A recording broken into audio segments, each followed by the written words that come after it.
Running is the most popular recreational sport, and it continues to grow by 10% in popularity each year, probably right around this time of year.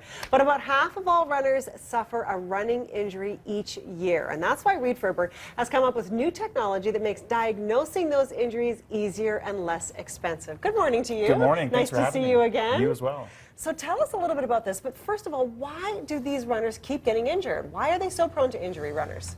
That is the million-dollar question from a research standpoint. Right. And really what we do know is that every runner is their own injury puzzle. Okay. And because it's a very complex puzzle, there's no one thing that leads to injuries. Okay. So we need technology in order to help put those pieces of puzzle for each person together to figure out what their makeup is and what can we treat. What can we do and help them out? Yes. Okay, so this is why you came up with this system. Now, you've been working on these technologies for years, but this is your latest, and it really is the most exciting in terms of that accessibility to everyone, isn't it? Yes, So absolutely. tell us about it. Well, I'll start with my research lab at the University of Calgary is really expensive. Yes. And it's not something that can go into a clinic. So we've been focused for the last 10 years on technology and how do we get it into every single clinic in the world so that runners have access to this type of technology. Sure. So when we saw this camera, it was released about 3 years ago. This is a Microsoft Kinect 2.0. And from a We've got a shot of it there, yeah. From a scientific standpoint, it is scary accurate. It is accurate to 1.5 millimeters. Wow. So we are taking advantage of the laser scanning technology. So this is Russell, one of our research assistants. But he's Russell. He's getting ready for the Calgary Marathon, so he's going to start training. Okay. And as you can see, as Russell moves closer and away from the camera, you can get an idea for the scanning technology piece of it. Okay. So it's like a radar gun. Right. So it sends out signals, and the faster those signals come back, or whatever comes back earliest is closer, and whatever comes back later is further away. Right. So you can imagine Russell's on a treadmill.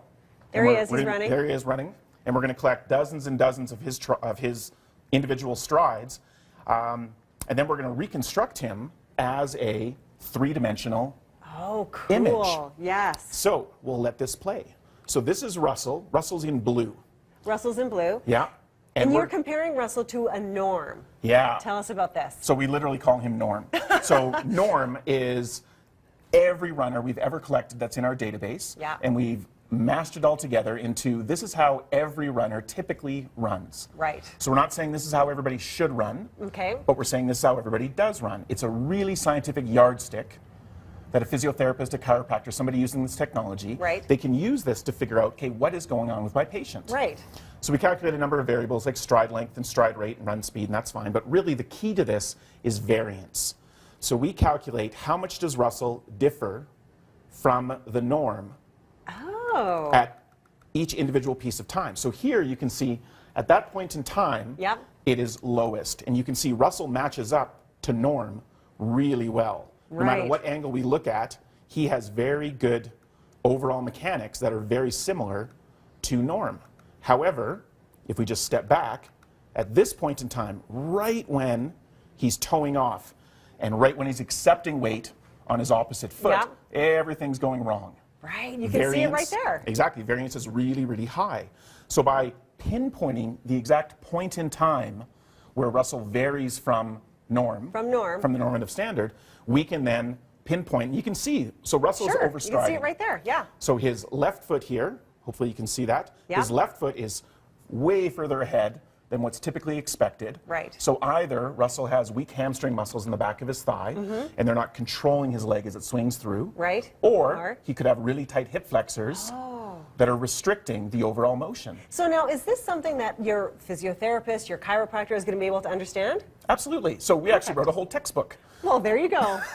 Well, we found that there was no single source of information that really brought together injury and biomechanics and rehabilitation. Okay. So we published a textbook about 2 years ago. Perfect. It's called Gait Analysis for Runners. There you go. And it's really meant to allow coaches to understand the complexity of this. Right. We're trying to make it really simple and say, you know, at this point in time, there's a lot of things going on. And so just because we're running out of time quickly, what does this mean then for healthcare practitioners and runners? This means you're going to get this accessible to everybody. Well, that camera costs $150. Oh, wow. And you can get it at Best Buy. Right, so there you go. Anybody, this is the price point of this is really affordable. We spent about 3 years doing the research and development on it. So at this point, what it means is that this type of technology can get into every single clinic. So when a runner is out on the trail and they feel that little tweak in their knee, and they want to go see their person, like Yeah. their physio, their Sure. car they're comfortable with, now their clinician can have access to this type of scientific technology. And then we've got a lot of people that are getting the right treatment at the right time. And that's what we're That's the what goal. we're aiming for. Yep. Perfect. Reed, thank you so much. Thank you. Fascinating technology.